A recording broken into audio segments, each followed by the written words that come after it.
Chapter 1. The Land at the Edge of the World.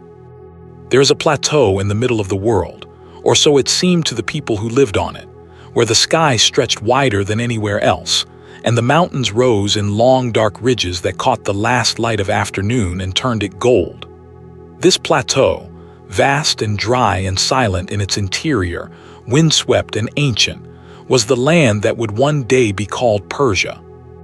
Before it carried that name, before any empire arose from its soil, before any king placed a crown upon his head and called himself master of all nations, the land simply existed, as it had always existed, turning with the seasons, drinking what rain the clouds could spare, watching its rivers run thin in summer and swell in winter, feeding the grasses and the wild creatures that moved through it in the old unhurried ways of the earth. The Iranian plateau sits at the heart of what geographers call the Middle East, though in the ancient world there was no such name, no such concept, only the knowledge that somewhere to the west the sun disappeared each evening and somewhere to the east it rose each morning, and in between lay everything that mattered. The plateau is surrounded on nearly all sides by mountain ranges that function like enormous walls. To the north, the Alborz Range runs in a long arc, green on its northern face where it catches the moisture of the Caspian Sea, bare and rocky on its southern slopes where it drops toward the dry interior. To the west, the Zagros Mountains form another great barrier, ridge after ridge descending toward the plains of Mesopotamia, where the rivers Tigris and Euphrates wind toward the Persian Gulf. To the south and east, the land opens toward warmer country, toward the deserts that stretch into what is now Afghanistan and Pakistan, and toward the shores of the Indian Ocean. The interior of the plateau is not kind. Two great deserts occupy its heart, the Dashti Kavir and the Dashti Lut, salt flats and sand wastes where almost nothing grows and summer temperatures reach among the highest recorded anywhere on Earth.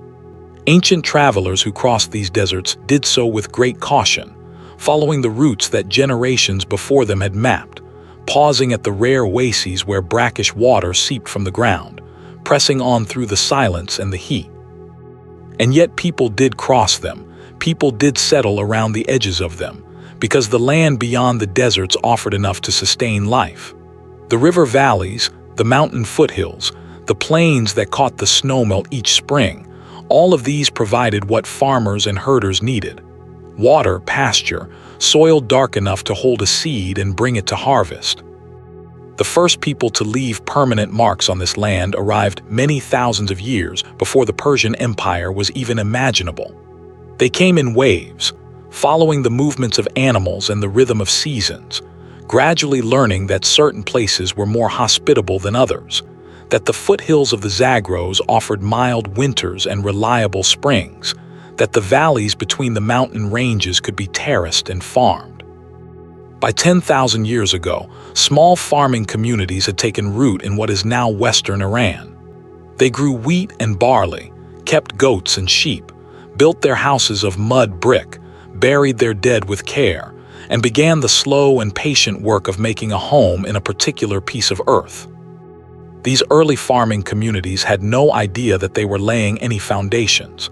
They were simply living, doing what human beings do, finding food, raising children, maintaining the social bonds that made survival possible. But from these small beginnings, something was building. Over centuries and then millennia, the population grew. The villages became towns. The towns began to trade with each other, and gradually the complexity that we call civilization began to emerge. By the third millennium before the Common Era, the civilizations of Mesopotamia, just to the west of the Zagros Mountains, were already ancient and sophisticated. The Sumerians had built cities and invented writing. The Akkadians had conquered and synthesized. The cultures of Mesopotamia cast a long shadow eastward, and the peoples of the Iranian plateau could not have been unaware of them. Trade moved through the mountain passes. Copper and tin came from the east and northeast. Lapis lazuli was carried from the mines of what is now Afghanistan, and in exchange the great cities of Mesopotamia sent their manufactured goods, their textiles, their knowledge, their gods. On the plateau itself, a civilization of considerable sophistication was developing in the region of Elam, centered on the lowland plains where the Zagros Mountains give way to the alluvial flatlands near the Persian Gulf. The Elamites were not Persian, were not Iranian in the later sense of the word, but they shared the landscape and would share the fate of all the peoples who lived in this part of the ancient world. They built cities, developed their own system of writing, worshipped their own gods, and established a kingdom that at times rivaled and threatened the great powers of Mesopotamia. The history of Elam stretches across more than 2,000 years, rising and falling, sometimes mighty and sometimes reduced to a shadow of itself, finally absorbed into the empire that the Persians would build. Meanwhile, in the mountains and valleys of the Iranian plateau proper, other peoples were moving, settling, shifting. The Medes came from somewhere to the north or northeast, part of the great migrations of Indo-European-speaking peoples that reshaped much of Eurasia in the second millennium before the Common Era.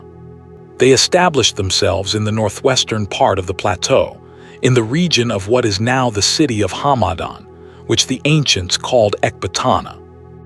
The Persians, closely related to the Medes and speaking a language from the same family, settled in the south and southwest, in the region the Greeks would call Persis, and which we might now locate roughly in the modern Iranian province of Fars.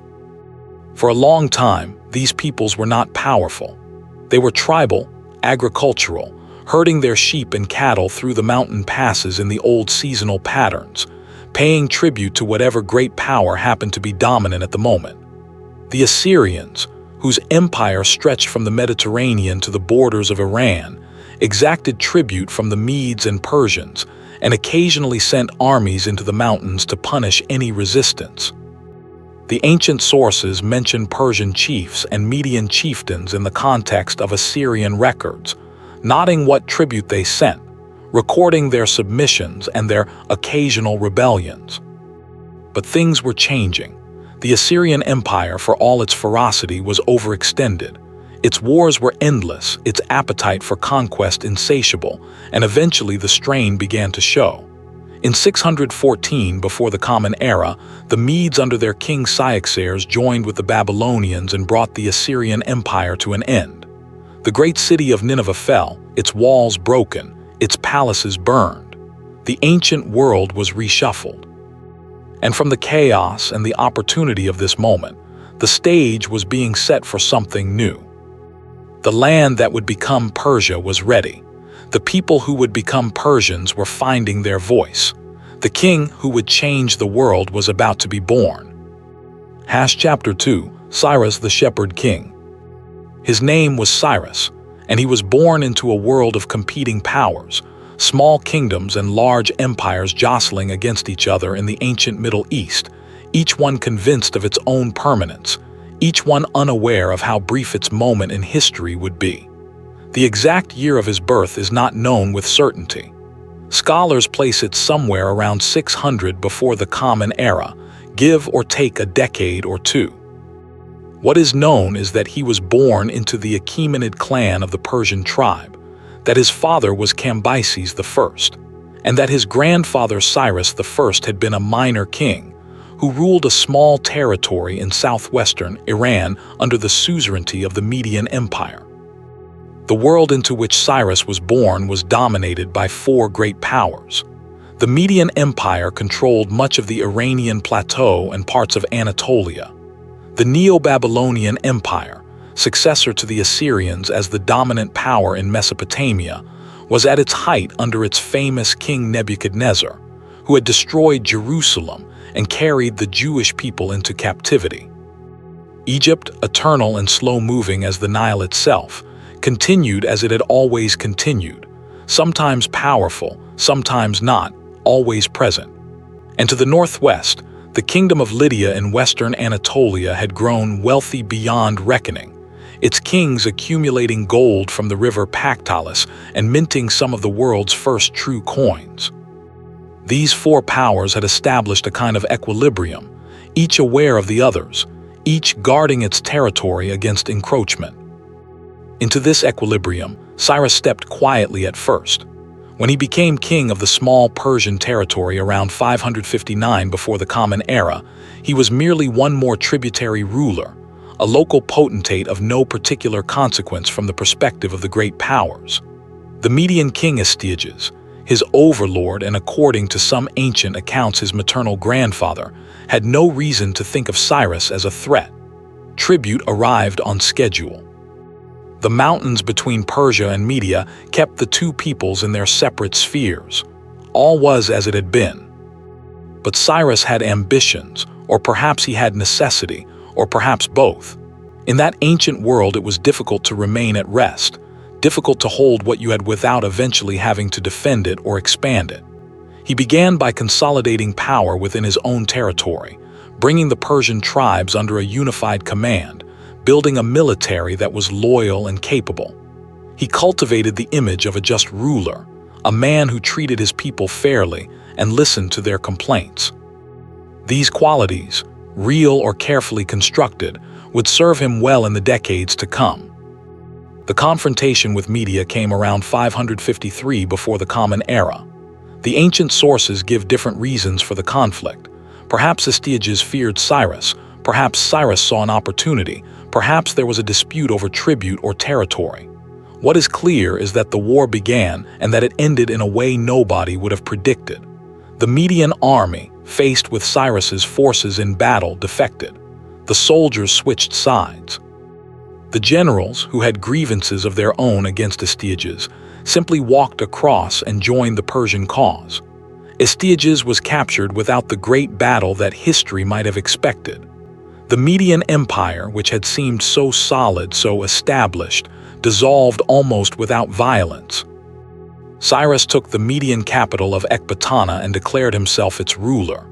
He did something remarkable here, something that would become a pattern. He did not burn the city. He did not execute the Median nobles. He did not humiliate the Median people or treat them as a conquered race. He incorporated them. He kept Median officials in their positions, retained Median customs at court, allowed the Median aristocracy to continue in their roles under Persian overlordship.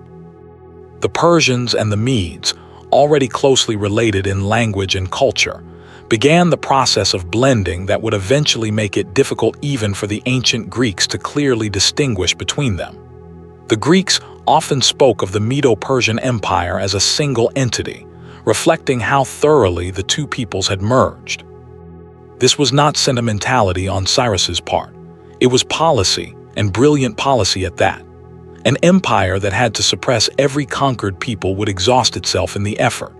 An empire that could incorporate conquered peoples, that could make former enemies into stakeholders in the new order, was far more durable. Cyrus seems to have understood this instinctively, or learned it quickly, and it would become the defining characteristic of the Persian approach to empire. With Media absorbed, Cyrus turned his attention to the wider world. Croesus of Lydia, watching from the west and calculating his own interests, decided that this new Persian power was something to be checked before it grew too strong. The oracle at Delphi, consulted by Croesus before his campaign, gave the famously ambiguous reply that if Croesus crossed the Halys River, he would destroy a great empire. Croesus took this as encouragement and crossed the river. But the oracle had not specified whose empire would be destroyed. It was Croesus's own. The battle between Croesus and Cyrus is one of those episodes from the ancient world that feels almost like a story told around a fire, too neat and too instructive to be entirely coincidental. Croesus fought, failed to win decisively, retreated to his capital Sardis for the winter, and was besieged there by Cyrus, who did not observe the conventional pause in campaigning that winter usually brought. Sardis fell around 547 before the Common Era. Croesus was captured. And again, Cyrus did not kill him. He brought Croesus into his court, reportedly treated him with respect, perhaps even valued him as an advisor. The Lydian kingdom became Persian territory, and with it, the extraordinary wealth of Lydia, including the goldfields that had made it famous. The Greek cities along the Aegean coast of Anatolia, which had been under Lydian influence, now found themselves under Persian authority.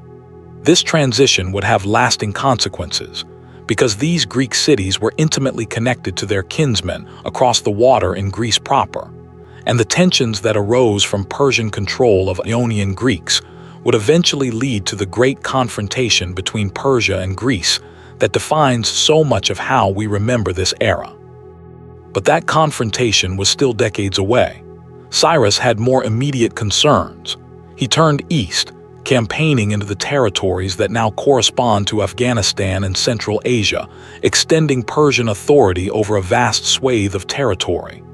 These eastern campaigns are less well documented than his western ones, but they were clearly successful. The Persian Empire was expanding in every direction. And then came Babylon. By 539 before the Common Era, Cyrus was ready to move against the Neo-Babylonian Empire. His timing was perfect. The Babylonian king Nabonidus was unpopular with his own people, having offended the powerful priestly class of the god Marduk by relocating cult statues and neglecting the great religious ceremonies. The people of Babylon were restless. When Cyrus arrived, he came not just as a conqueror but as a liberator, or at least that is how he presented himself, and how the Babylonian priests were prepared to receive him. The city of Babylon fell with barely any fighting. The ancient accounts, both the Babylonian chronicles and later Greek historians, suggest something close to a peaceful takeover. Cyrus entered Babylon and declared that Marduk had called him to restore proper worship and proper governance to the great city. He ordered that the cult statues that Nabonidus had removed be returned to their temples. He restored the traditional religious practices. He treated the Babylonian nobility with respect. And he did something that would echo through history with particular force. Among the many peoples living in Babylonian captivity were the Jews, carried there by Nebuchadnezzar half a century earlier. Cyrus issued an edict permitting them to return to their homeland and rebuild their temple in Jerusalem. The book of Ezra in the Hebrew Bible preserves a version of this edict, and it is striking for its tone. It is not the language of a conqueror imposing his will, but of a ruler recognizing the rights of a people to their own worship and their own home. The Cyrus cylinder, a baked clay cylinder discovered in the ruins of Babylon in the 19th century and now held in the British Museum, records in Babylonian cuneiform Cyrus's version of his conquest. It speaks of his respect for the gods of Babylon, his restoration of proper worship, his freeing of peoples who had been held against their will. Modern scholars debate how to interpret this text, whether it represents genuine policy or royal propaganda, but what is clear is that this was the language Cyrus chose, the image he wished to project. Not a destroyer but a restorer, not an oppressor but a liberator. With Babylon in hand, Cyrus controlled an empire that stretched from the Aegean Sea to the borders of India, from the Caucasus Mountains to the edges of Arabia. It was the largest empire the world had yet seen. He called himself King of Kings, a title that acknowledged the reality that within his empire there were many kings and rulers who governed their own peoples under Persian suzerainty. He was not trying to flatten the world into uniformity. He was trying to hold it together while allowing its diversity to continue. Cyrus died around 530 before the Common Era, on campaign in the east, fighting the Massagetae, a nomadic people near the Caspian Sea. The circumstances of his death are disputed in the ancient sources, and the legendary elements are strong. But the fact of his death is not disputed, and what he left behind was extraordinary. He had taken a small Persian kingdom and transformed it into the greatest empire the ancient world had known. He had done so in less than 30 years. He was buried at Pasargadae, the first Persian royal city, in a simple stone tomb that still stands in the Iranian landscape, visited by travelers and pilgrims for 2.5 millennia. When Alexander the Great came to Pasargadae centuries later and found the tomb, he is said to have been moved and to have ordered it restored and protected. Whatever Alexander thought of Cyrus's Persian successors, whom he was in the process of destroying, he recognized something in Cyrus himself. the mark of a genuinely great man. Chapter 3. The Kingdom of the Medes and its Fatting.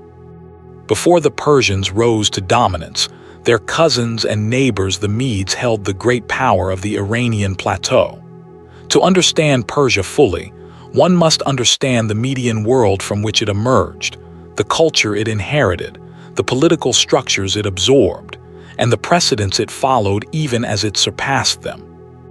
The Medes were an Indo-European people who had settled in the northwestern part of the Iranian plateau, in the region around what is now Hamadan in western Iran. Their presence in this region is attested in Assyrian records from the 9th century before the Common Era, where they appear as a troublesome collection of tribes in the mountains east of the Zagros, perpetually raiding, perpetually resisting Assyrian attempts at control. The Assyrians mounted many punitive expeditions into Median territory, and the Medes were never entirely subdued, which tells us something about the terrain they inhabited and their skill at using it defensively. Over time, these separate Median tribes began to coalesce under stronger leaders. The process of political unification is associated in the ancient sources, particularly in Herodotus, with a figure called Deioces, who supposedly persuaded the Medes to choose a single king and build a capital city. Herodotus's account is clearly legendary in its details, but it may preserve a memory of a genuine unification process that took place in the late 8th or early 7th century before the Common Era. The capital that was built, Ecbatana, sat at an elevation that gave it cool summers in a land of hot plains, surrounded by mountains that provided natural protection. The ancient sources describe it as a city of concentric rings of walls, each one higher than the last, the innermost ring gilded and silver-plated, the royal palace at its heart like a jewel in an elaborate setting.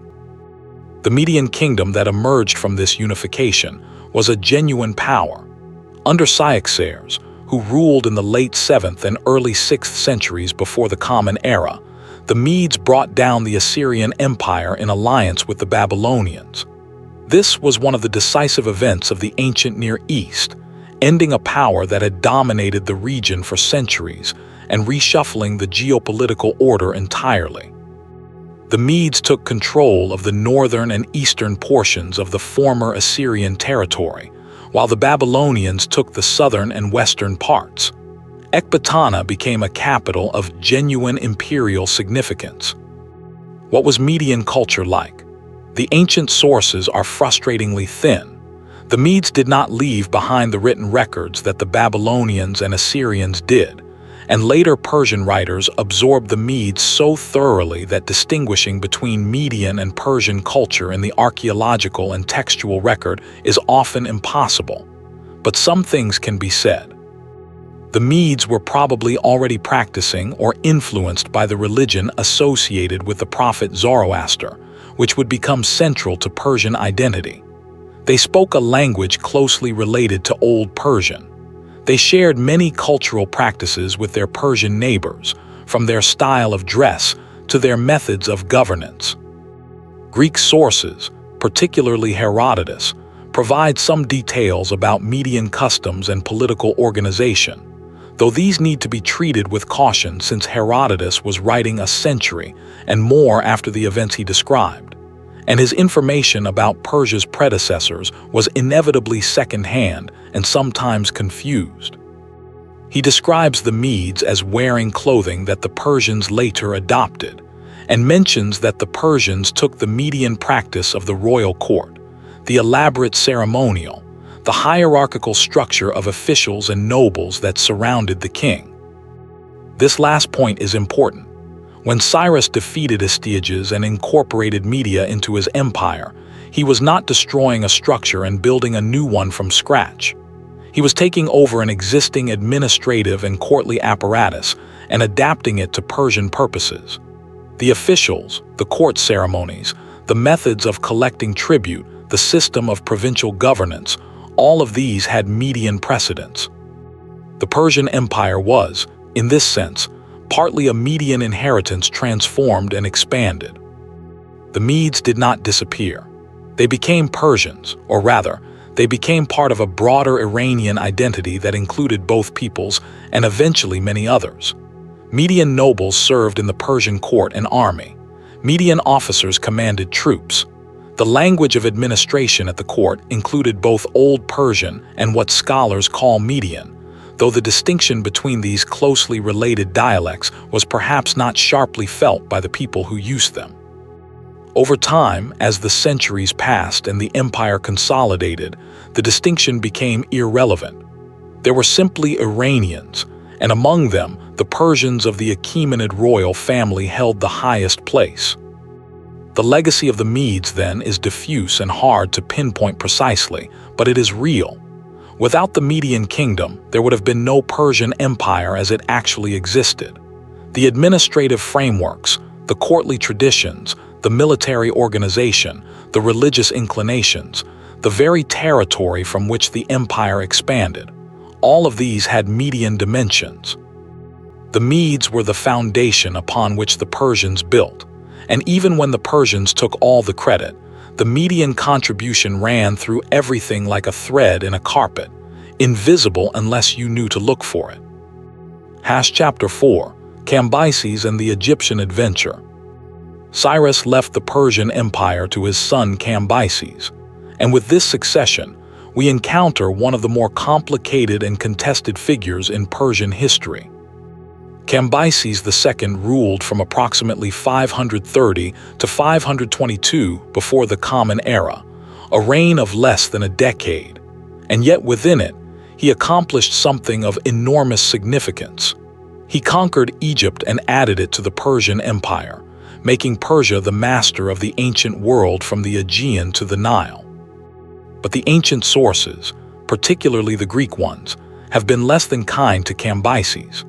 Herodotus presents him as a man of unstable temperament who lurched between capable statecraft and episodes of madness, a king who insulted Egyptian religion by stabbing the sacred Apis bull, who murdered his own brother Smerdis, who killed his sister wife, who had the Persian noble Prexaspes' son shot with an arrow to demonstrate his own steady hand.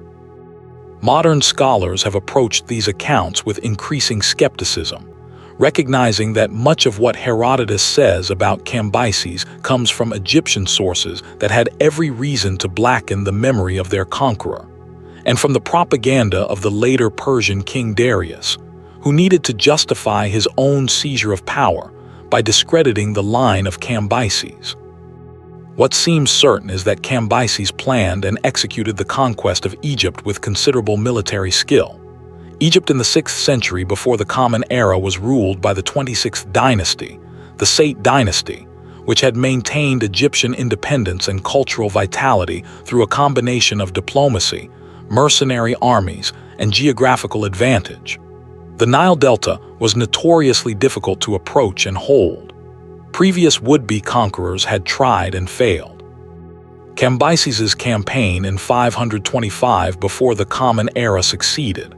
He defeated the Egyptian army at the Battle of Pelusium, at the northeastern edge of the Delta, and then advanced rapidly toward Memphis, the ancient capital. The Egyptian king Psamtik III surrendered relatively quickly, and Cambyses took control of Egypt. He then had himself declared pharaoh, taking the traditional titles and presenting himself as a legitimate ruler in the Egyptian tradition, rather than a foreign conqueror.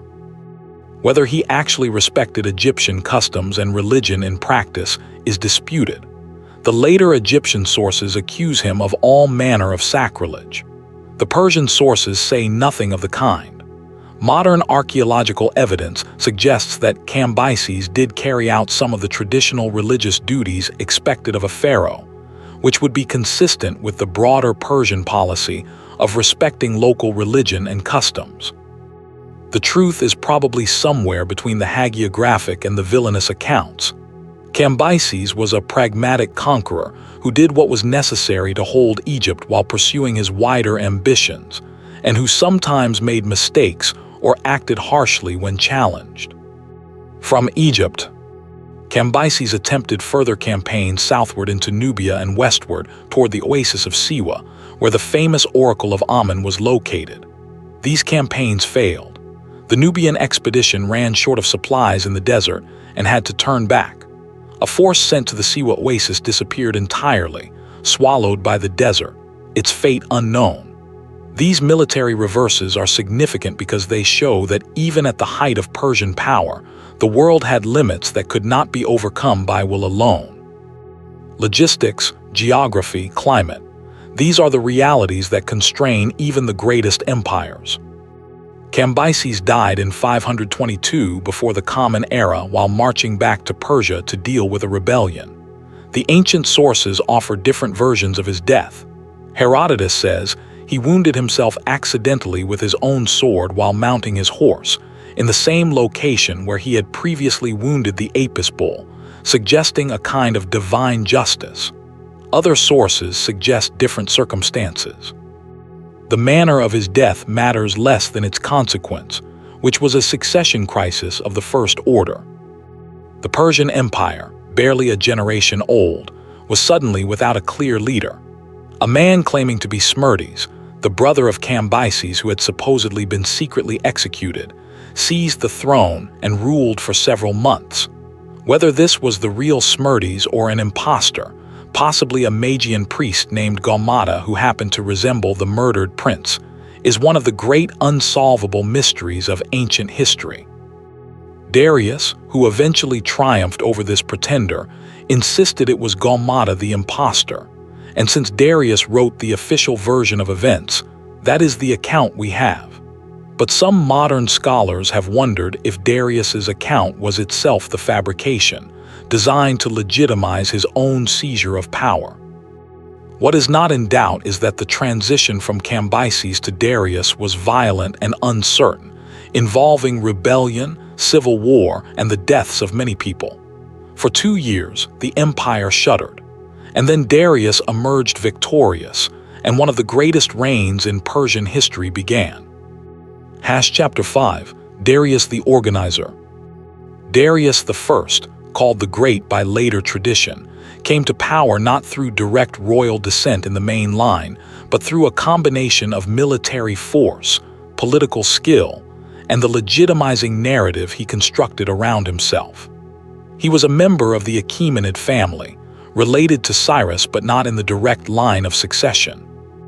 His rise to power involved killing the man on the throne, whether that man was an impostor or the legitimate king, and then suppressing a wave of rebellions that broke out across the empire as various subject peoples and Persian nobles saw in the disorder an opportunity for independence. The suppression of these rebellions is recorded in one of the most remarkable monuments of the ancient world. The Behistun inscription, carved on a high cliff face in the Zagros Mountains, visible to travelers on the road between Babylon and Ecbatana. In this inscription, written in 3 languages, Old Persian, Elamite, and Babylonian, Darius records how Ahura Mazda, the supreme god of the Zoroastrian faith, chose him to be king and helped him defeat 19 battles and capture 9 rebel kings in a single year. The text is part history and part royal propaganda, a declaration of divine favor and personal achievement carved in stone at a height where it could be seen but not easily read by ordinary travelers, its very inaccessibility making it more impressive, more authoritative, more permanent. The Behistun inscription played a pivotal role in the history of scholarship. When the British officer Henry Rawlinson climbed to it in the 19th century, risking his life to copy the cuneiform texts, he provided the key that eventually allowed scholars to decipher the cuneiform script and read the ancient languages of the Middle East for the first time in over 2,000 years. The inscription that Darius carved to celebrate his own power became, in the fullness of time, the instrument by which modern humanity unlocked the voices of the ancient world. Once Darius had suppressed the rebellions and secured his throne, he turned to the work that would be his greatest legacy, the organization of the empire. Cyrus had conquered vast territories but had left their administration somewhat improvised, relying on existing structures and personal relationships. Darius created something more systematic, more durable, more capable of outlasting the individual genius of any single ruler. The cornerstone of Darius's administrative system was the satrapy. The empire was divided into provinces, each called a satrapy and governed by an official called a satrap. The satrap was typically a Persian or Median nobleman, often a member of the royal family or closely connected to it, who governed his province with considerable autonomy in local matters, but was responsible to the king for the collection and delivery of tribute, the maintenance of order, and the provision of troops when the king required them. The number and boundaries of the satrapies changed over time, but Darius organized roughly 20 of them, each encompassing a distinct region with its own character, people, and resources. Babylonia in the south, Egypt in the west, the eastern satrapies stretching into Central Asia, the Anatolian provinces with their Greek and Lydian populations. Each had its own satrap, its own local administrative language and practices, its own relationship with the central government. To ensure that the satraps did not become too independent, Darius instituted a system of royal oversight.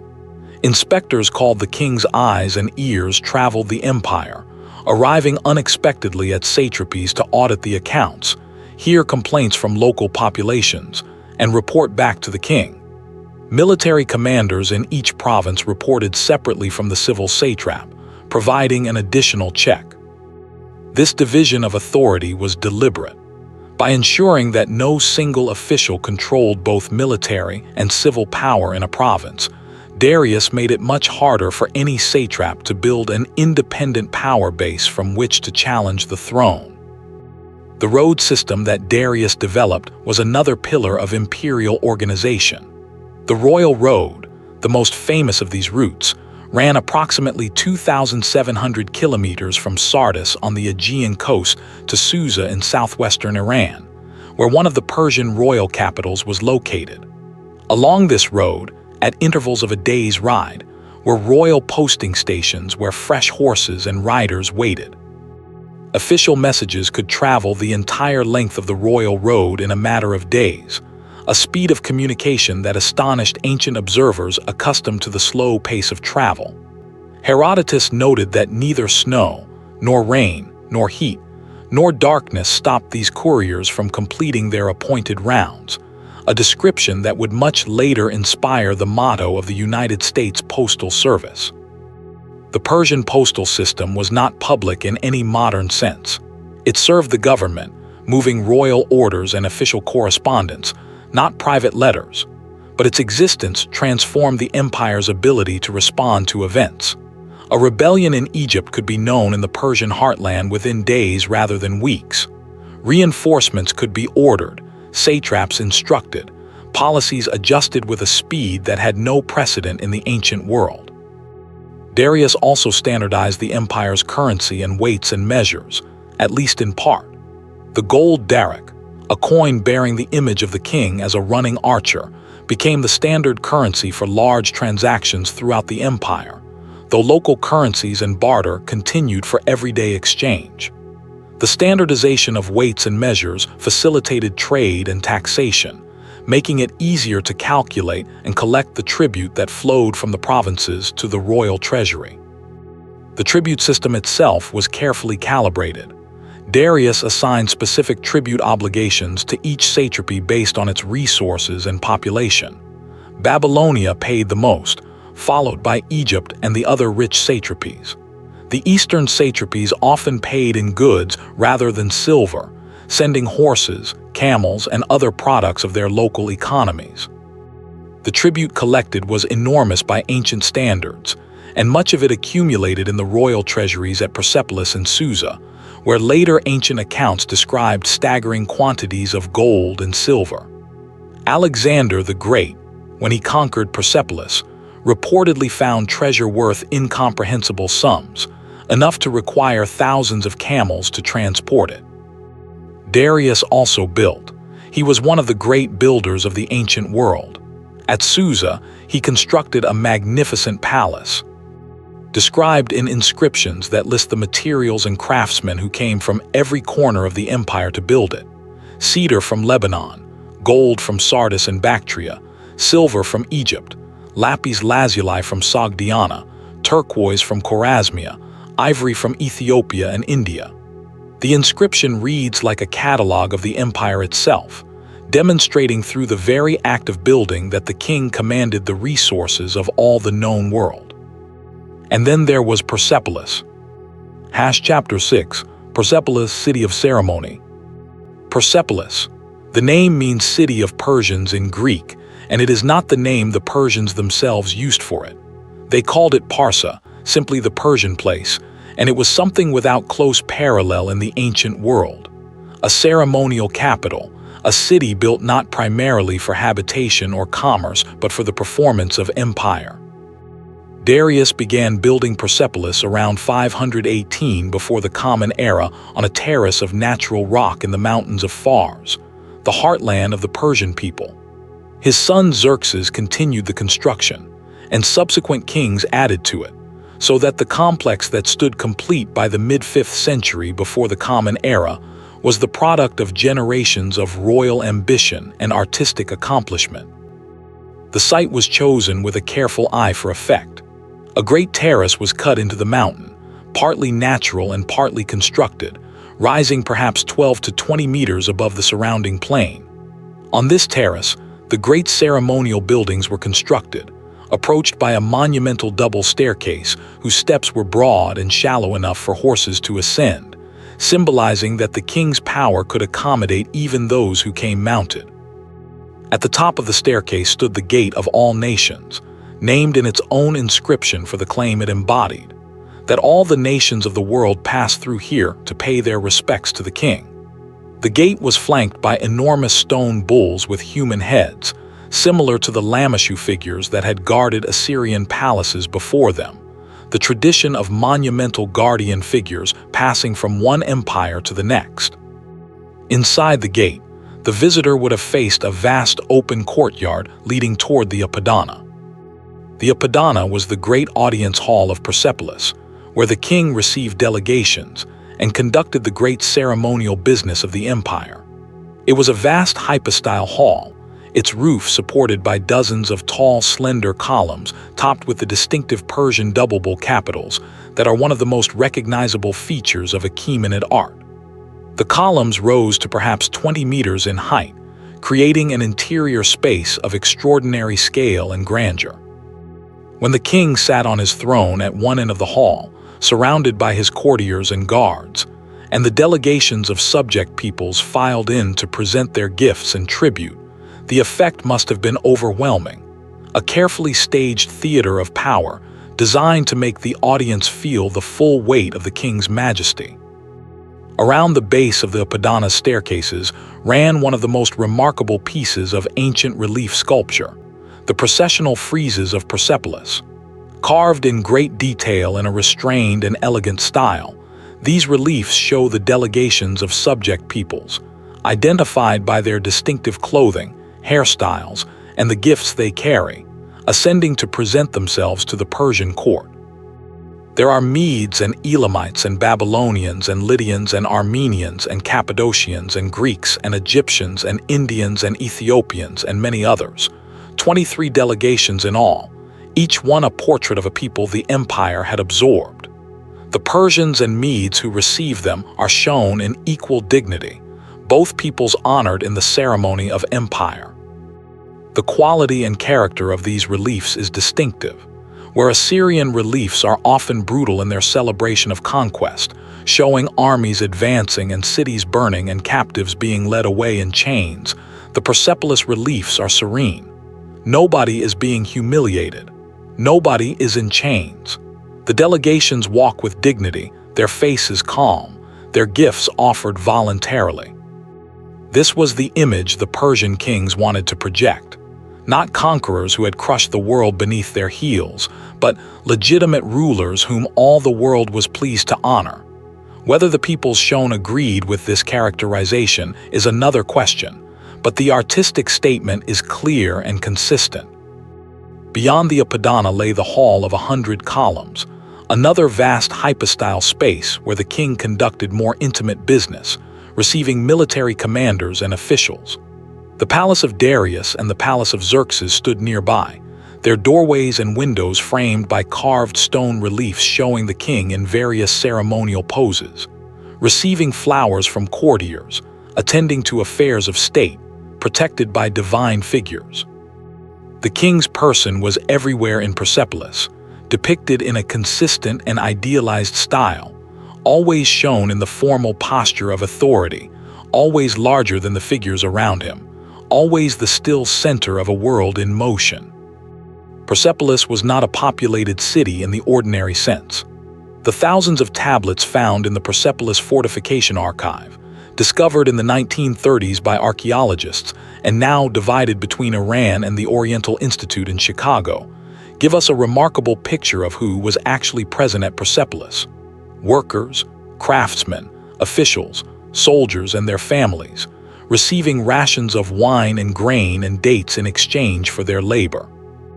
The tablets record the movements of rations to workers coming from all parts of the empire, speak of women receiving additional rations during pregnancy and nursing, note the activities of skilled craftsmen who built and maintained the complex. These are not the people of political histories. They are the laborers and artisans who made the grandeur possible, their daily lives captured in the dry, bureaucratic language of supply lists and ration records. The great ceremonial occasion associated with Persepolis was the Nowruz, the Persian New Year, celebrated at the spring equinox. This ancient festival, still celebrated today throughout the Iranian world, was the occasion when the delegations of subject peoples arrived to present their gifts and tribute to the king. The processional friezes may be a representation of exactly this ceremony, frozen in stone as an eternal image of what happened at Persepolis each spring, the world coming to the king. Persepolis was burned in 330 before the Common Era by Alexander the Great, in circumstances that ancient sources describe variously as deliberate revenge for the Persian burning of the Athenian Acropolis a century and a half earlier, or as a drunken accident instigated by an Athenian courtesan named Thais, who urged Alexander to let the Persian heartland know what war felt like. Modern archaeologists can confirm the burning. The fire damage is visible in the ruins, the collapse of roofs and walls clear in the stratigraphy. Some of the great carved doorways still stand, blackened by smoke. The columns that remain give some sense of the scale of what was lost. Today, the ruins of Persepolis stand in the Fars province of Iran, a UNESCO World Heritage Site and one of the most visited archaeological sites in the country. Tourists from around the world climb the monumental staircases that delegations from ancient Babylon and Egypt and India once climbed, pass through the gate of all nations, walk among the columns of the Apadana in the long golden light of afternoon. The building is gone, but the bones remain, and in those bones there is still something of the presence that the Persian kings intended, a sense of scale and intention that survives the fires and the centuries and the earth itself. Chapter 7, The Persian Wars, Part 1, The Ionian Revolt. The conflict between Persia and Greece is one of the great narrative dramas of world history, retold so many times in so many forms that it has taken on the character of myth.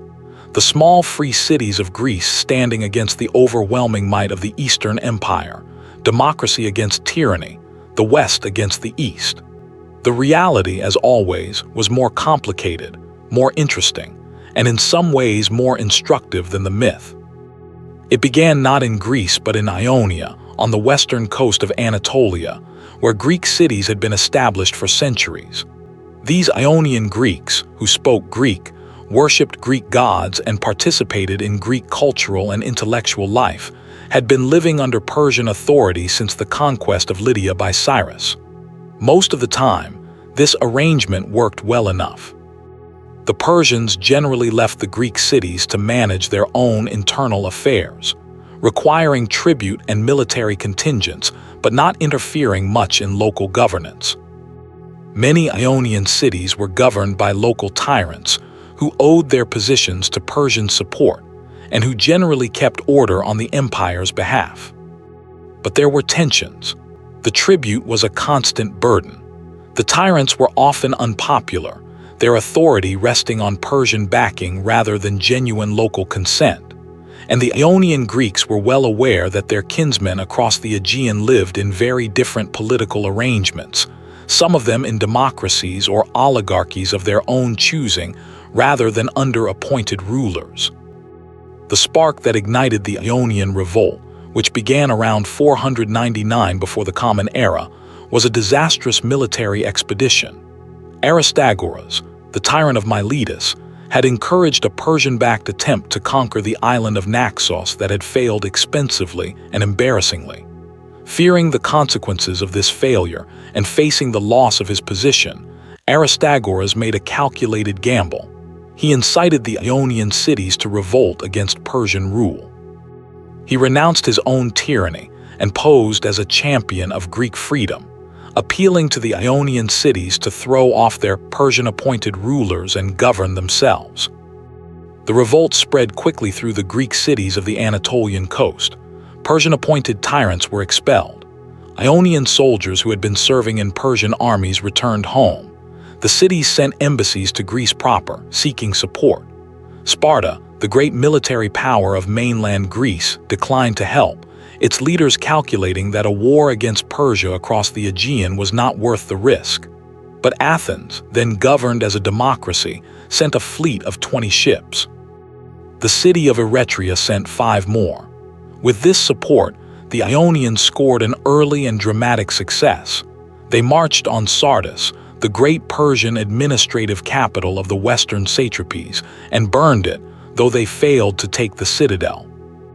The burning of Sardis was a provocation from which there could be no retreat. Darius, informed of the revolt and of Athenian participation in it, reportedly asked who the Athenians were, and then ordered a servant to remind him 3 times at every dinner, "Master, remember the Athenians."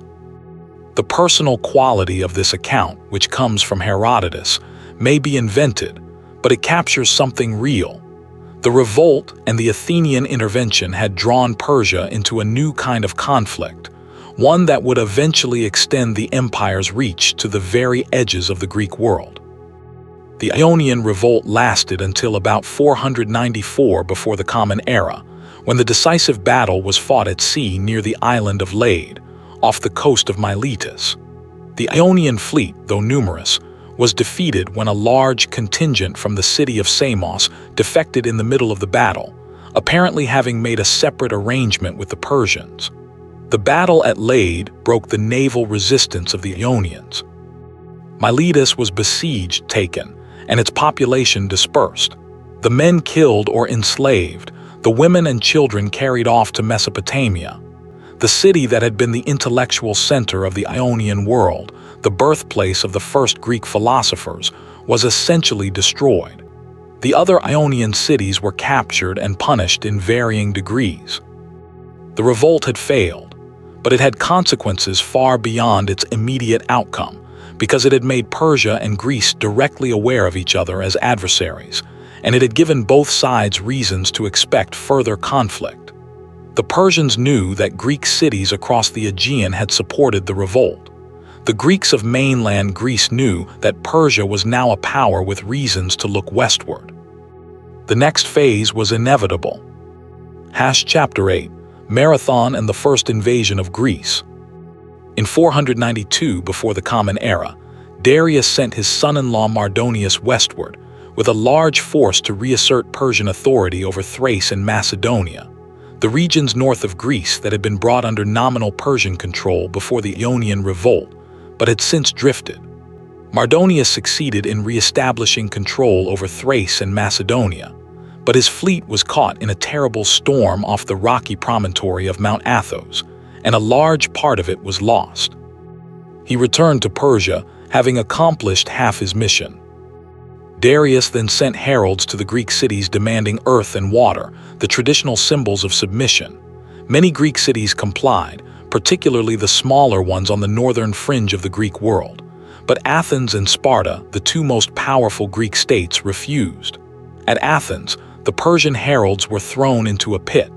At Sparta, they were thrown into a well, with the suggestion that they could find their earth and water there. These were provocations that could not be ignored.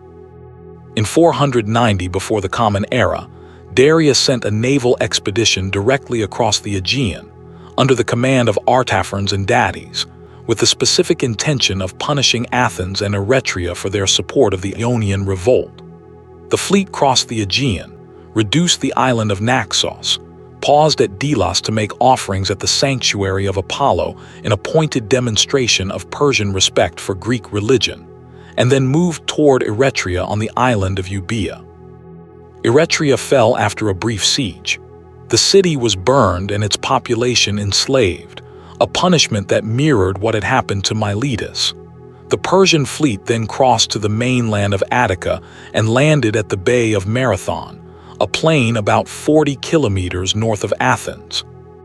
The choice of Marathon may have been made partly on the advice of Hippias, the former Athenian tyrant whom the Persians had brought along with the expectation of restoring him to power in Athens. Hippias had grown up near Marathon and remembered its geography. The flat plain was suitable for the cavalry that formed an important part of the Persian force. The Persians perhaps expected that the Athenians, faced with this overwhelming force, would negotiate or surrender. They did not. The Athenian army marched to Marathon to confront the Persians directly. They sent a runner, the famous Phidippides, to Sparta asking for help, and the Spartans promised to come once a religious festival they were observing had concluded. Only a small contingent from the city of Plataea arrived in time. The Athenians were vastly outnumbered, or so the later tradition held, though modern historians debate the actual numbers on both sides. The Battle of Marathon took place in September of 490 before the Common Era. The Athenian general Miltiades, who had lived in the Persian Empire and understood Persian battle tactics, made a crucial decision. Instead of waiting behind the city walls for a siege, he attacked. He extended the Athenian line to match the Persian width, thinning the center and strengthening the wings, and then ordered his forces to advance at a run to minimize the time spent in the killing zone of Persian arrows. What happened at Marathon is debated in every particular, but the outcome is not. The Athenians won. The Persian center drove the thin Athenian center back, but the stronger Athenian wings overwhelmed the Persian flanks and then turned inward to encircle the Persian center. The Persians broke and fled to their ships. The ancient sources record that the Athenians lost about 192 men, and the Persians approximately 6,400, though these figures are of uncertain reliability. The Persian fleet sailed south after the battle, apparently intending to attack Athens directly while its army was still at Marathon. But the Athenian army marched back to Athens overnight and arrived before the fleet could land. The Persians, seeing the army waiting for them, turned and sailed away. Marathon was not a decisive strategic victory for Greece in any obvious military sense. It was one battle in what everyone knew would be a continuing war, but its psychological impact was enormous. The Athenians had faced the Persians alone and won. They had demonstrated that the Persian army could be beaten in the field, and they had given themselves a story they would tell for generations. The men of Marathon who had saved Athens and all of Greece from servitude. For the Persians, Marathon was an irritation more than a catastrophe. One expedition had failed. Others would follow. Darius began planning a larger invasion, one that would bring overwhelming force to bear on Greece and settle the matter once and for all. But in 486 before the Common Era, Egypt revolted, demanding Darius's attention. And then, in 485, Darius died. The great invasion of Greece would have to wait for his son. Chapter 9. Xerxes and the Second Invasion. Xerxes I, Darius's son and successor, is one of the most written about figures in ancient history, and yet he remains curiously difficult to see clearly, because so much of what was written about him was written by his enemies. The Greek sources, particularly Herodotus, present Xerxes as a figure of hubris, a man whose pride and ambition led him to transgress natural and divine limits, whose ultimate failure was not just a military defeat, but a moral lesson for the ages. The Persian sources, such as they are, present a very different figure, a legitimate king conducting affairs of state in the tradition of his father. Xerxes was perhaps 40 years old when he came to the throne in 486 before the Common Era. He spent his first years dealing with revolts in Egypt and Babylon before turning to the project he clearly considered his most important, the conquest of Greece. The preparation for this invasion was meticulous and on a scale that had no precedent. Across the empire, troops were mustered and supplies gathered. A canal was cut through the promontory of Athos to allow the fleet to pass without risking the storms that had destroyed Mardonius's ships 2 decades earlier. 2 bridges of boats were constructed across the Hellespont, the strait between Asia and Europe, to allow the army to cross. When a storm destroyed the first bridges, Xerxes reportedly ordered the water to be whipped 300 times as punishment, an act that Greek sources recorded as an example of his arrogance. The size of Xerxes's army has been a source of debate since antiquity. Herodotus gives a number of over 2 million fighting men, plus attendants and camp followers, which would make it the largest army ever assembled. Most modern historians consider this wildly exaggerated, with estimates ranging from perhaps 100,000 to perhaps 300,000 men, still an enormous force by ancient standards. The fleet supposedly numbered somewhere over 1,000 ships. Even if the Greek sources inflated everything by a factor of 10, the Persian force was genuinely formidable. In the spring of 480 before the Common Era, Xerxes led this force across the Hellespont and into Europe. The Greek states had been preparing as best they could. The oracle at Delphi had given characteristically ambiguous advice, telling the Athenians that a wooden wall would save them. The Athenian statesman Themistocles had interpreted this as meaning the fleet, and had persuaded his fellow citizens to use a rich seam of silver recently discovered at Lorient to build a large new navy. He was proved right. The first great resistance came at a narrow pass in northern Greece called Thermopylae, the Hot Gates, where the mountains come close to the sea, and an army moving southward must pass through a constricted corridor. Here a small Greek force, including 300 Spartans under their king Leonidas, held the Persian army for 3 days. The story of Thermopylae is one of the most celebrated episodes in all of history. The 300 Spartans and their allies holding the pass against overwhelming numbers, until a Greek trader named Ephialtes showed the Persians a path around the mountains. When the path around Thermopylae was found, the rear of the Greek force was endangered. Leonidas sent the allies away and remained with his Spartans and a few others, knowing that to retreat would be to abandon the pass, but perhaps also knowing that a glorious last stand would serve Greece better than a disorderly retreat. The 300 died to the last man. The pass was open. The Persian army advanced south. Athens was evacuated, its civilian population sent to safety on the island of Salamis and elsewhere, while the Athenian fleet joined the larger Greek fleet waiting in the straits near Salamis. The Persians entered and burned Athens. The Acropolis, which a small group of Athenians had attempted to defend, was taken and burned. This was the Persians' revenge for the burning of Sardis in the Ionian Revolt, or so the Greeks believed. The decisive naval battle came at Salamis in September of 480 before the Common Era. Again, Themistocles played a crucial role. Greek tradition credits him with luring the Persian fleet into the narrow straits where their superior numbers would work against them, sending a message to Xerxes suggesting that the Greeks were planning to flee, prompting the Persians to move their fleet into the straits at night and block the Greek escape. The battle fought in those narrow waters was catastrophic for Persia. The larger Persian ships had difficulty maneuvering. The Greeks fought with the desperation of men defending their homeland, and by the end of the day the Persian fleet was shattered. Xerxes, who had watched the battle from a throne erected on a hillside above the straits, was forced to accept that the invasion had failed at its most critical point. Without naval supremacy, his supply lines were vulnerable, and the army could not winter in Greece without reliable supplies from Asia. He returned to Persia with much of his army, leaving Mardonius with a large force to winter in Thessaly and continue the campaign in the spring. Mardonius did continue the campaign in 479. He offered favorable terms to Athens, trying to detach the most important Greek naval power from the alliance.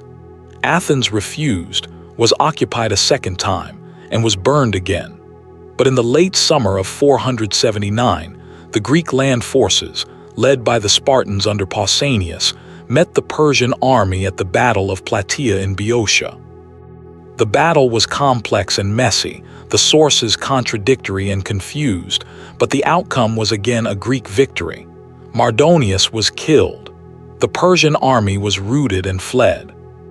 On the same day, according to tradition that later Greek sources found irresistibly satisfying, the Greek fleet defeated the Persian fleet at Mykel off the Anatolian coast, ending Persian naval power in the Aegean for the immediate future.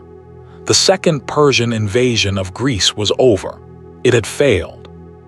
The failure had consequences that neither side could fully appreciate at the time. For Greece, it created a sense of shared identity and purpose, a memory of common resistance that would shape Greek culture and politics for generations. For Persia, it was a setback but not a catastrophe.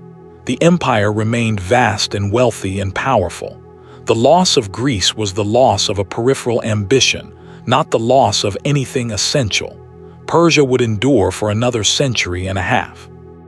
But the memory of Salamis and Plataea, kept alive in Greek stories and festivals and monuments, would eventually flow into the Western cultural tradition as a founding narrative. The moment when the free people of the West stood against the tyrannical East and prevailed. The degree to which this narrative distorts reality is significant. Persia was not a tyranny in any simple sense. Many Greek cities cooperated with Persia throughout the wars. The Greek alliance itself was fractious, divided by rivalries and self-interest. The Persian Empire treated its subject peoples with a degree of respect and tolerance that many Greek city-states did not extend to their own lower classes or slaves. The history is more complicated than the myth. But the myth took root, and its roots run deep. Chapter 10, Life in the Persian Empire.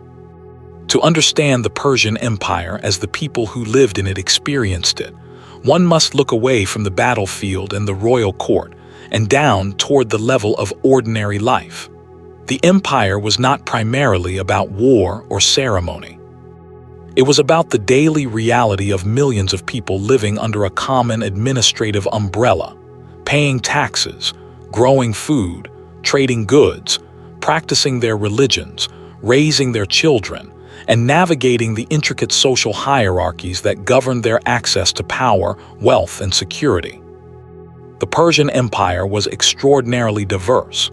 Within its boundaries lived speakers of dozens of languages, practitioners of many religions, farmers and herders and merchants and craftsmen and priests and soldiers, people from cultures as different as the ancient Egyptians with their 3,000 years of recorded history, and the nomadic peoples of the Eurasian steppes who measured time by seasons and migrations rather than dynasties. Holding all of this together required not just military force but administrative skill, political sophistication, and a genuine willingness to allow difference rather than demanding conformity. The Persian approach to diversity was, by the standards of ancient empire, remarkably tolerant. The Assyrians, who had preceded the Persians as the dominant power of the Middle East, had been notorious for mass deportations, moving entire populations from their homelands to prevent rebellion and to break up ethnic concentrations. The Persians generally did not do this. They allowed conquered peoples to remain in their homelands, to continue practicing their religions, to maintain their own languages and cultural practices. The tribute had to be paid, the peace had to be kept, and the king's authority had to be acknowledged, but within those constraints, considerable autonomy was possible. This policy had practical advantages. A population that felt its basic way of life was being respected was less likely to rebel. A local religious establishment that enjoyed royal patronage had every reason to support the regime. The Persian kings made offerings to the gods of Babylon when they were in Babylon, presented themselves as pharaohs in Egypt, supported the rebuilding of the Jewish temple in Jerusalem. This was not hypocrisy or cynicism, or at least not entirely. It reflected a genuine Persian religious sensibility that we will explore more fully in the chapter on religion, combined with sound political calculation. The social structure of the empire was hierarchical in the way that all ancient societies were hierarchical. At the top was the king, whose authority was in principle absolute, and who was understood to rule by the grace of the supreme god Ahura Mazda. Below the king were the Persian and Median nobility, who held the highest positions in the military and administration. Below them were the elites of the subject peoples, Babylonian merchants and priests, Egyptian nobles, Greek city magistrates, Lydian landowners, all of whom maintained their local standing under Persian suzerainty. And below all of these were the vast masses of ordinary people, farmers, craftsmen, laborers, soldiers, slaves. Slavery existed in the Persian Empire, as it did in virtually every ancient society, but the Persian system seems to have been somewhat different from the chattel slavery of the classical Greek world or the plantation slavery of the Roman latifundia. The Persepolis fortification tablets, which record rations given to workers at the royal construction sites, show workers being paid in kind for their labor, including women who received extra rations during pregnancy. These are not the accounts of slave labor. They look more like workers receiving wages in a non-monetary economy. It is possible that the Persian Empire, while certainly using slaves in some contexts, relied more heavily on paid or semi-free labor than the Greek sources, who projected their own institution of slavery onto the Persians, suggest. Women in the Persian Empire occupied a position that was more complex than the simple subordination that might be expected in an ancient patriarchal society. The Persepolis tablets again provide evidence. Women workers receive rations. Women are described as supervisors of groups of other workers. Women of the royal family receive travel rations for journeys that indicate they were moving around the empire on their own authority. Royal women in particular could accumulate considerable wealth and exercise real power, both through their influence over the king and through their own management of substantial estates. The queens and royal mothers of the Achaemenid period are fascinating figures, glimpsed through the distorting lens of Greek sources that were often more interested in court intrigue and scandal than in the actual exercise of power. Adossa, daughter of Cyrus and wife of Darius, appears in Herodotus as an influential figure who helped persuade Darius to favor her son Xerxes as his successor. Parysatis, mother of Artaxerxes II and Cyrus the Younger, is portrayed in Xenophon's Anabasis as a formidable woman who loved her younger son and maneuvered constantly on his behalf, eventually taking revenge on those she held responsible for his death at the Battle of Cunaxa. These accounts are colored by Greek assumptions and literary conventions, but the women themselves were clearly real and clearly significant. The economy of the empire was complex and varied by region. In the Mesopotamian heartland, a sophisticated commercial economy had been operating for millennia, with credit, contracts, interest-bearing loans, and professional merchants.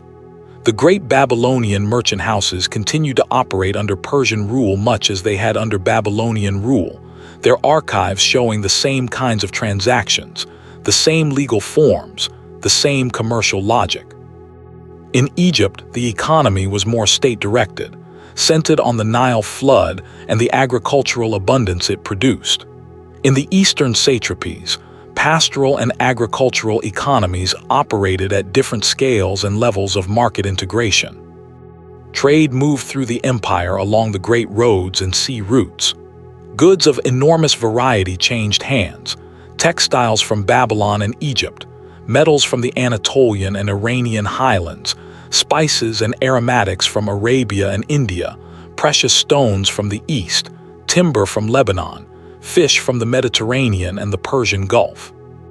The Persian royal roads, maintained for official communication, also facilitated commercial travel, and merchants followed the same routes as royal messengers and army columns.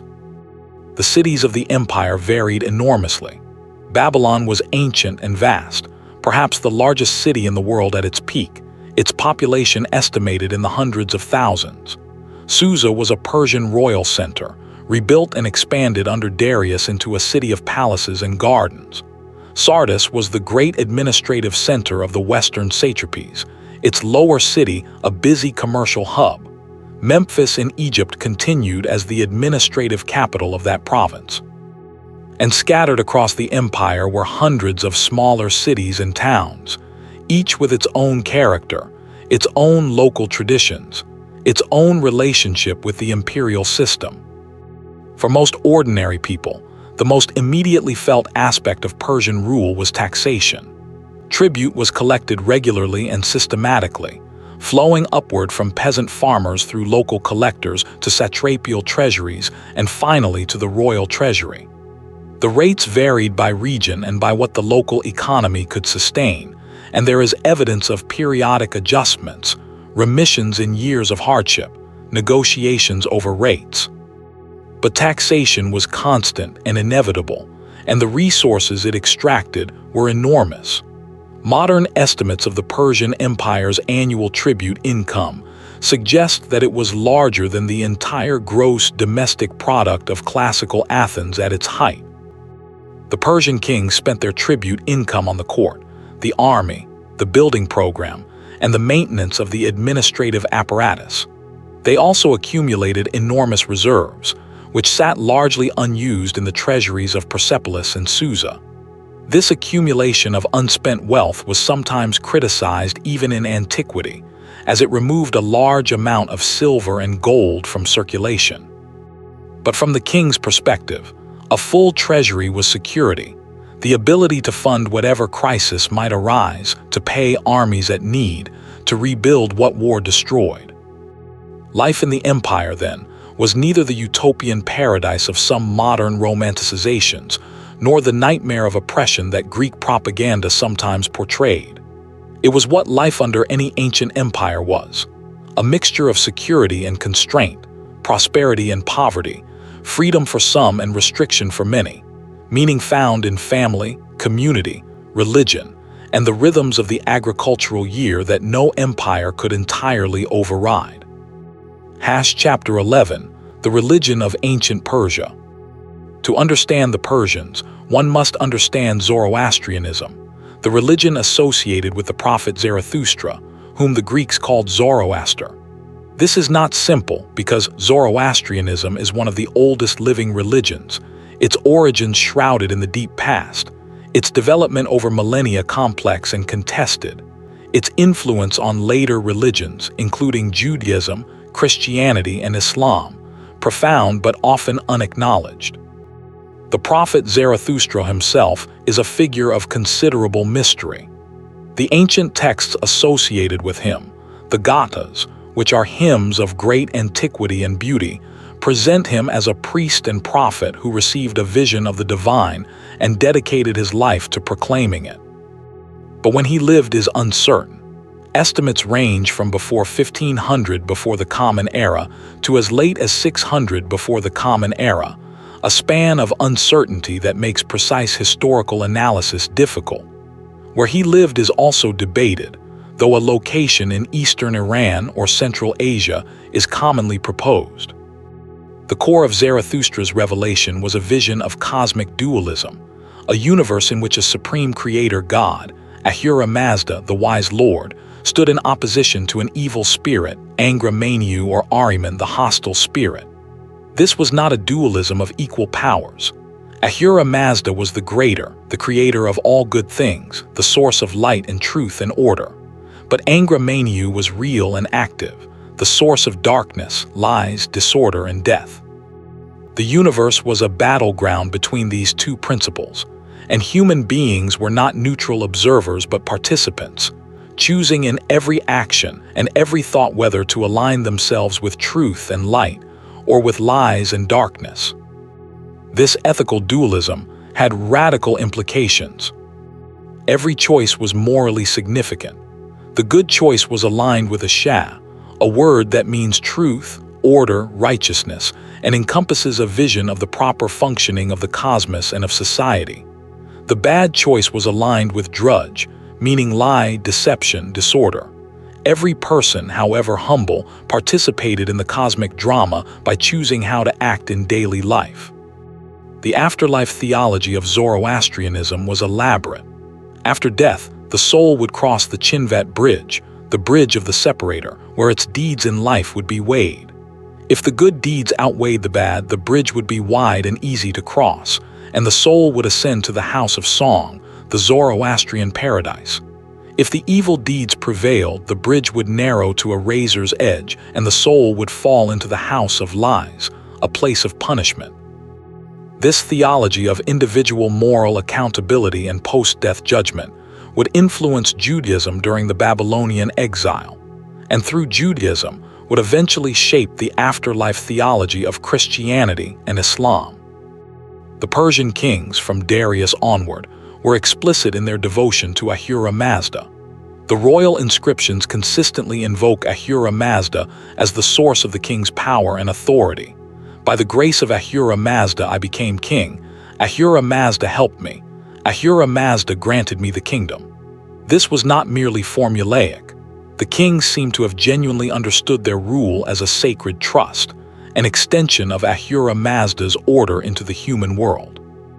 The king's duty was to maintain a Shah, order and truth, against the forces of drudge, chaos and lies, which would include any rebels or enemies who disrupted the peace of the empire. This religious framework gave Persian royal ideology a moral dimension that was different from what we find in Mesopotamian royal theology. The Assyrian kings had justified conquest as the will of their god Ashur, who wanted the whole world under Assyrian domination. The Persian kings justified their rule as the maintenance of cosmic order on behalf of all humanity. The difference is subtle but real, and it helps explain the Persian tendency toward tolerance. If your religious mission is to maintain order and allow each people to worship their own gods in peace, then suppressing local religions is not just unnecessary but actively counterproductive. The Persian court and army practiced elements of Zoroastrian ritual, including the tending of sacred fires. Fire was sacred in Zoroastrianism, an image of Ahura Mazda's light and truth in the material world. The great fire temples, where sacred fires were maintained perpetually, became centers of Zoroastrian religious life. The priests, called magi, were specialists in ritual, sacrifice, and the preservation of the sacred texts. The word magi, from which we derive magic and magician, gives a flavor of how outsiders viewed these priestly specialists, whose knowledge of religion and nature seemed mysterious and powerful. The religious landscape of the empire was not exclusively Zoroastrian. The Babylonians worshipped Marduk and the other gods of their vast pantheon. The Egyptians maintained their incomparably ancient religious system. The Lydians had their own deities. The peoples of the East worshipped gods unknown to the Western traditions. The Persian kings interacted with all of these religious systems, making offerings in Babylonian temples, taking the titles of Egyptian pharaohs, supporting the rebuilding of the Jerusalem temple.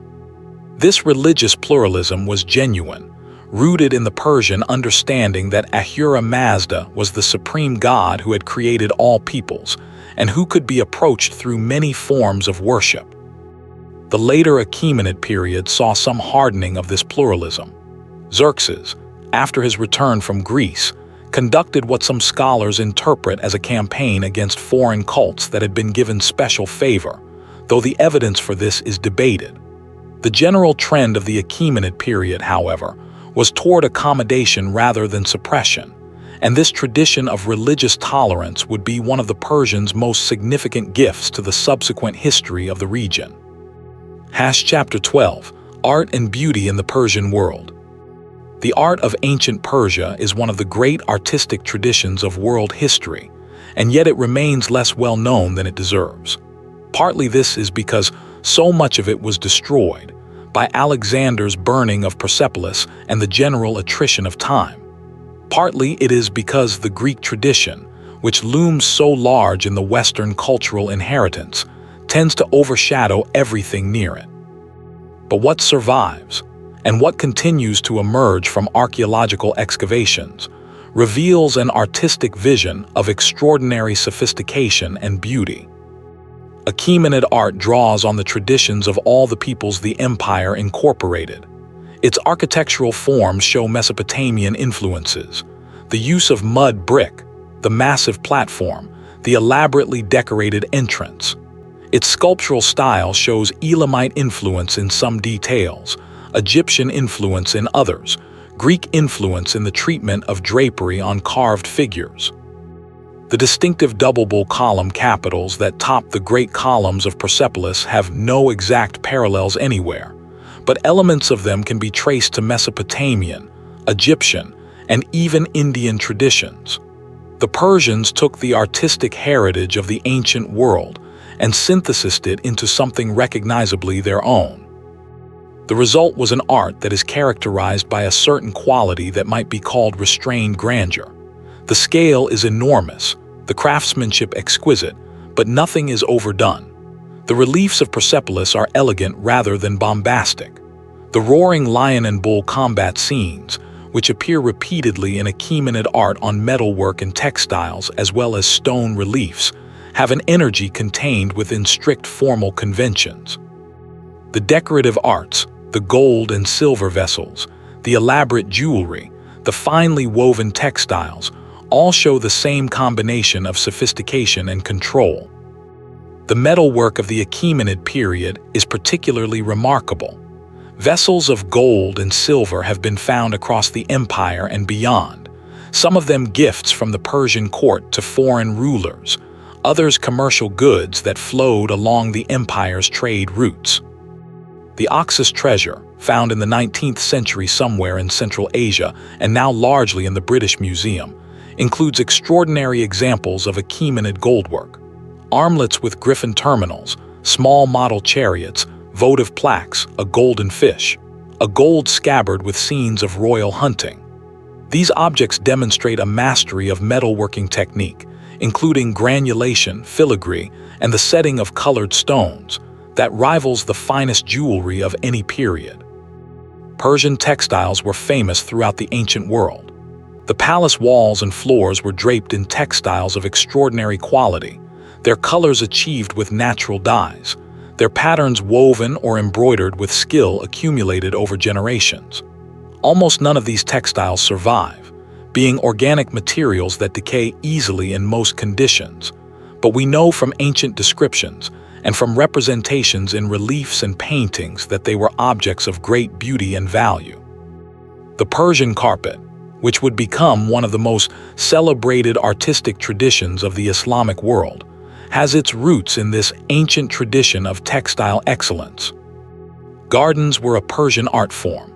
The word paradise itself comes from the Old Persian word for an enclosed garden or park, paradisa. The great royal gardens of the Persian Empire, where water was channeled through elaborate irrigation systems to create oases of greenery and fragrance in an often dry landscape, were expressions of royal power and aesthetic sensibility simultaneously. Trees, flowering plants, pools, and the animals that inhabited the parks all contributed to an environment that was both beautiful and symbolically powerful, a demonstration that the king could make the earth bloom at his command. The garden as paradise, the enclosed space of beauty and abundance set apart from the dry and dangerous world outside, became one of the central images of Persian culture and eventually of Islamic civilization. When later poets and painters in the Iranian tradition wanted to evoke beauty and beatitude, they reached for the image of the garden, with its flowing water and flowering roses and singing birds. And behind that image lay the actual gardens of the Achaemenid kings, physical expressions of their understanding of what it meant to bring the world to order. Chapter 13, The Long Afternoon of Empire. After Xerxes, the Persian Empire did not collapse. It endured. For more than a century after the humiliation at Salamis and Plataea, the Achaemenid dynasty continued to rule. The empire continued to function, and Persia remained the dominant power in the Middle East. This long aftermath is less dramatic than the early conquests or the Greek wars, and it tends to be neglected in histories that focus on the most exciting moments. But the century between Xerxes and Alexander is crucial for understanding what the Persian Empire actually was as a long-term political and social reality. Xerxes was assassinated in 465 before the Common Era, killed in a palace conspiracy by a powerful courtier named Artabanus, who briefly held power before being killed in turn by Artaxerxes, Xerxes' son.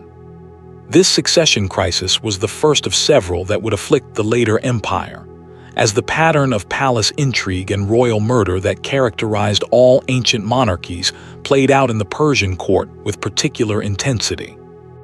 Artaxerxes I ruled for 40 years, from 465 to 424 before the Common Era, a long reign that saw considerable military and diplomatic activity. In Egypt, a major revolt required Persian military action to suppress.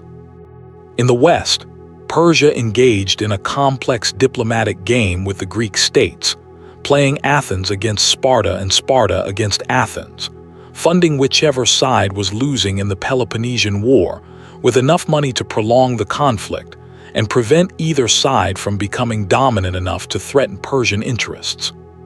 The Peace of Calais, whose authenticity is debated by modern scholars, may mark a formal settlement between Persia and Athens that defined Persian rights in Ionia and Greek rights in the Aegean.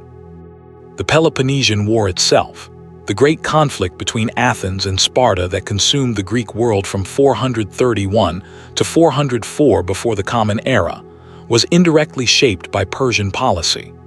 Persian satraps in Anatolia provided money to Sparta that helped fund the fleet that eventually defeated Athens. When Athens fell in 404, it was partly because Persia had made Spartan victory possible. The Greeks who celebrated the defeat of Persia at Salamis and Plataea might have been sobered to know that Persian gold helped bring down their greatest city. The later Achaemenid period is also marked by a series of succession struggles and royal murders that gradually weakened the empire's central authority.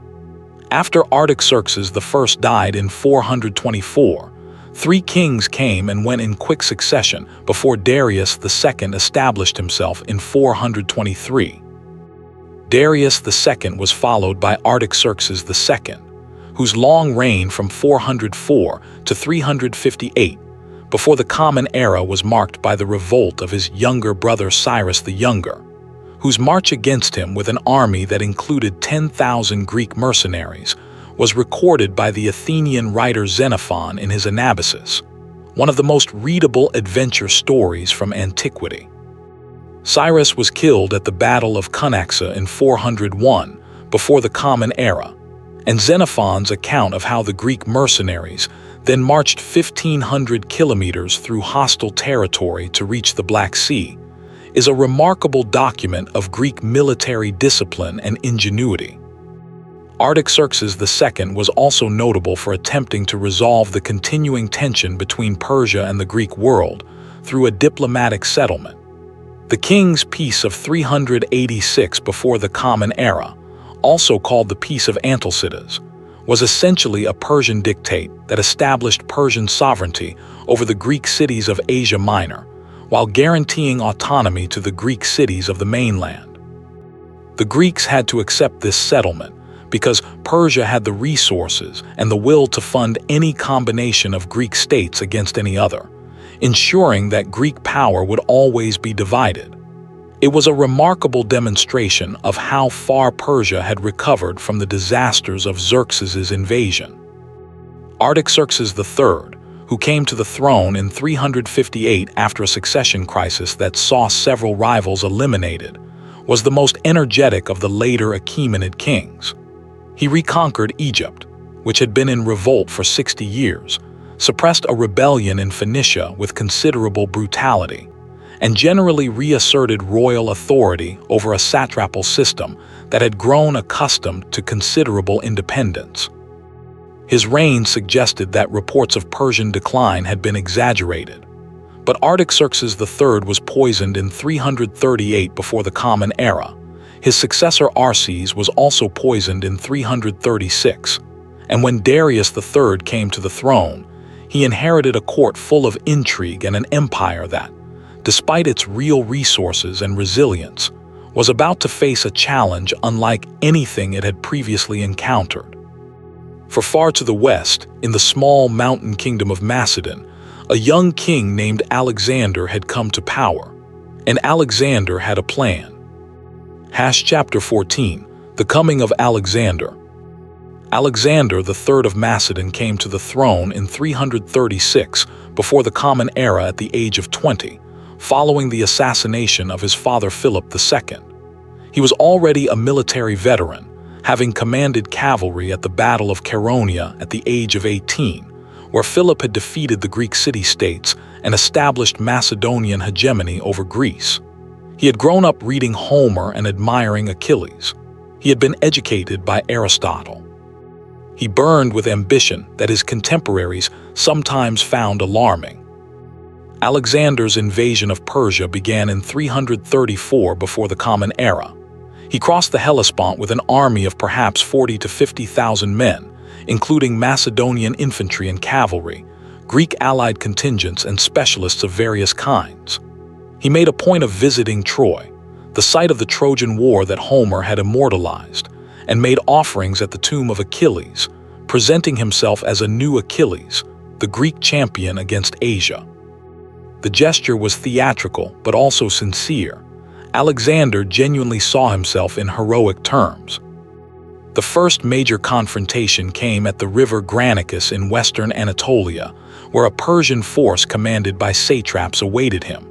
The battle was won quickly, though at some personal danger to Alexander, who reportedly fought in the front lines with reckless bravery. The Anatolian satrapies fell with relatively little resistance.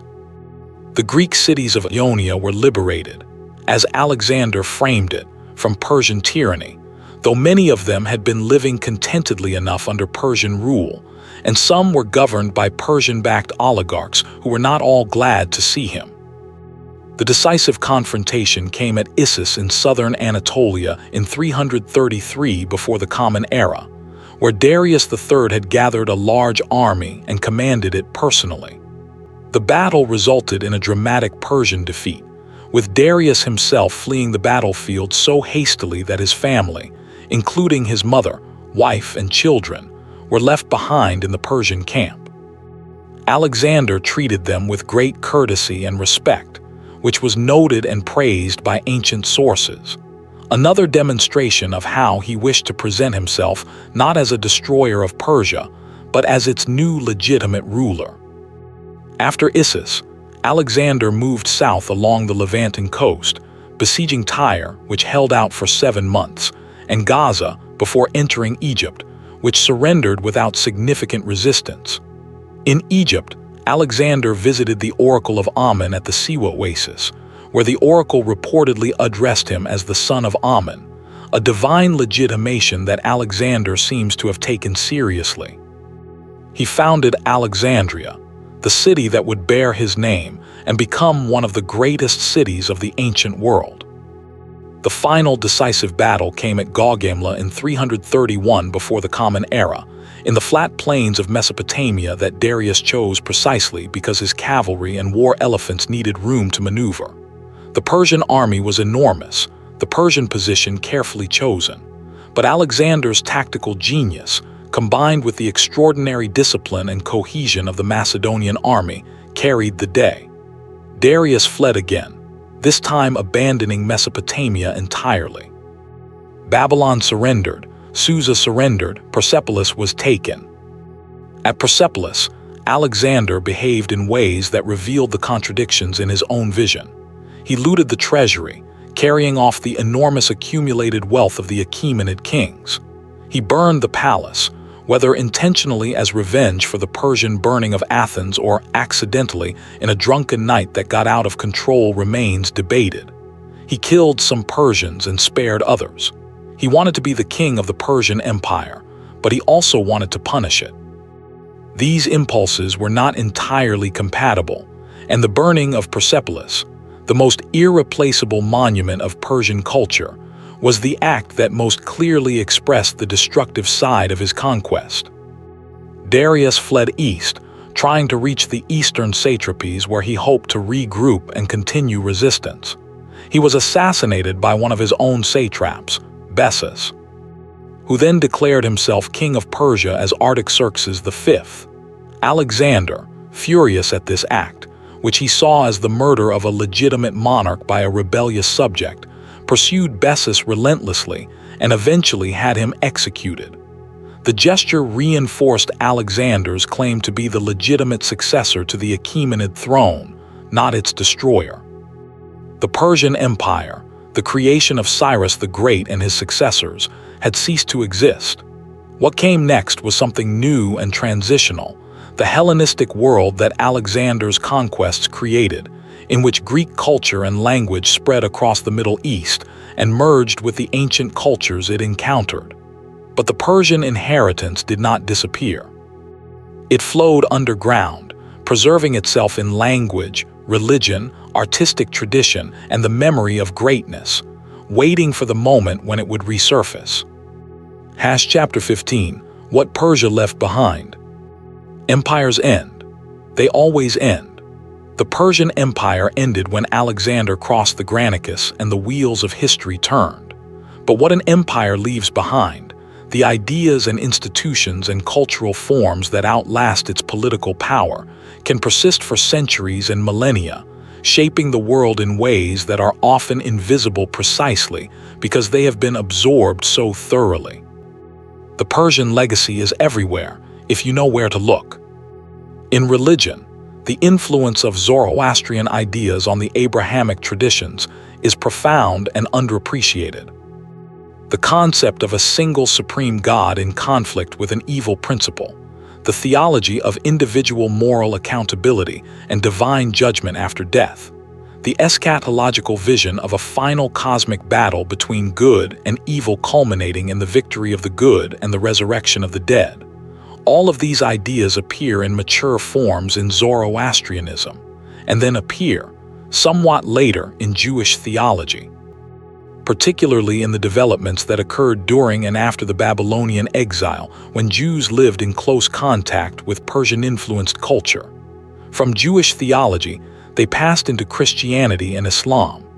When Christians speak of heaven and hell, of Satan as the adversary of God, of the Last Judgment, they are drawing on a stream of thought that Zarathustra set flowing thousands of years ago. In language, the Persian language itself survived the fall of the empire and transformed over centuries into the Middle Persian of the Parthian and Sasanian periods, and eventually into the modern Persian or Farsi that is spoken today by tens of millions of people in Iran, Afghanistan, and Tajikistan, and by significant diaspora communities around the world.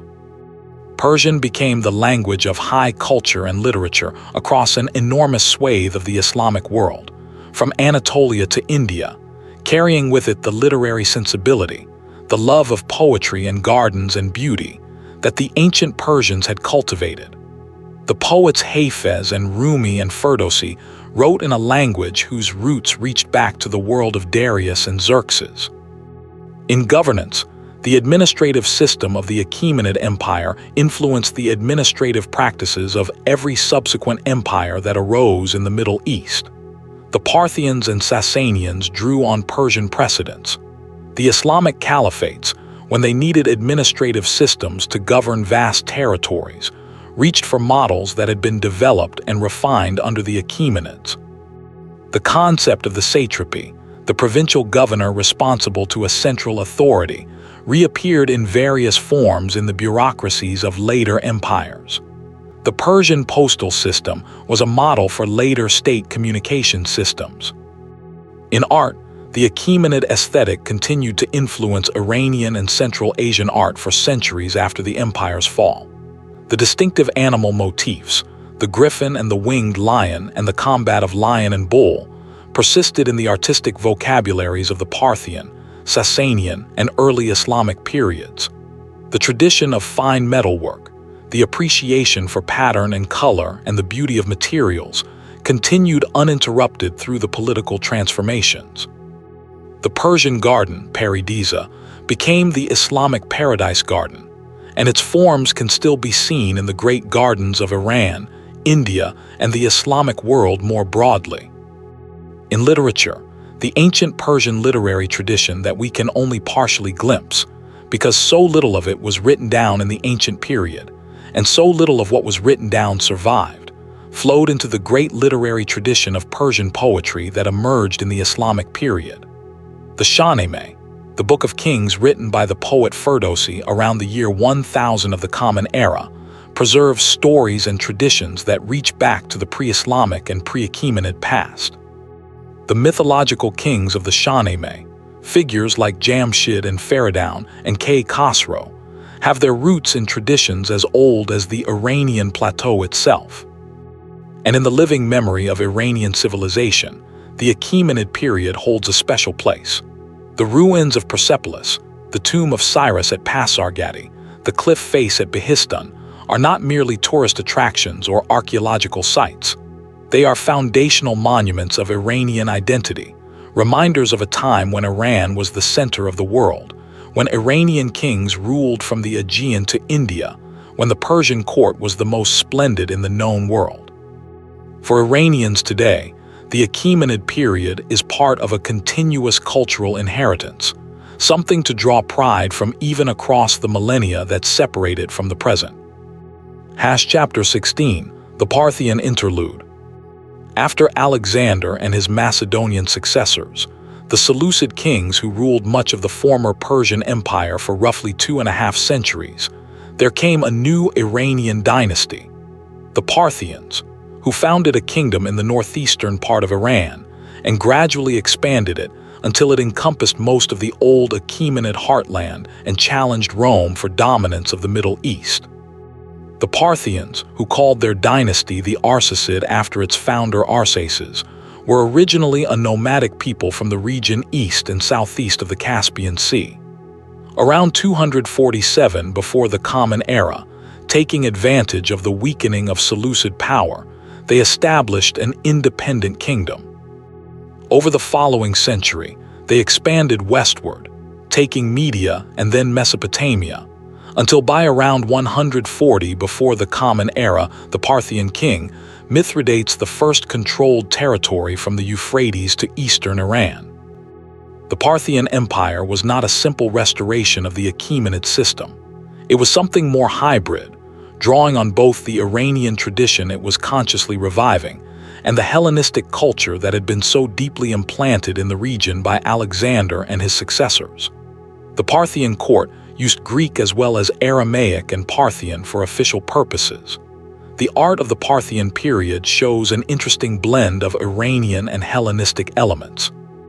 The Parthian aristocracy maintained a culture of honor and valor that echoed the ancient Iranian traditions, but they also absorbed Greek cultural forms with apparent ease.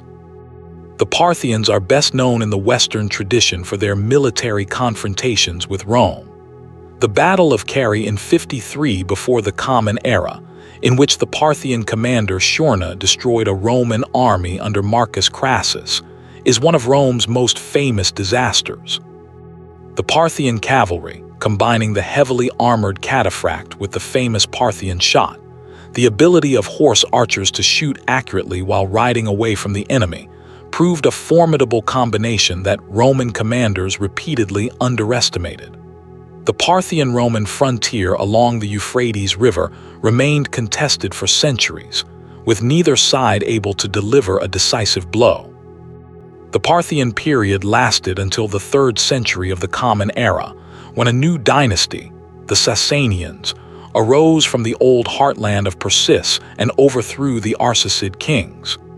In their own way, the Sasanians would be the greatest revival of the Achaemenid ideal. Chapter 17, the Sasanian Restoration. Ardashir I, founder of the Sasanian dynasty, came from Fars, the Persian heartland, and claimed descent from the Achaemenid kings. Whether this claim was historically accurate is uncertain, but its ideological function was clear. The Sasanians presented themselves as the legitimate heirs of the ancient Persian tradition, restoring what Alexander and the Parthians had interrupted. When Ardashir defeated and killed the last Parthian king Artabanus V around 224 of the Common Era, he was not just overthrowing a dynasty. He was, in his own understanding and in the understanding of his court, restoring the ancient glory of Iran.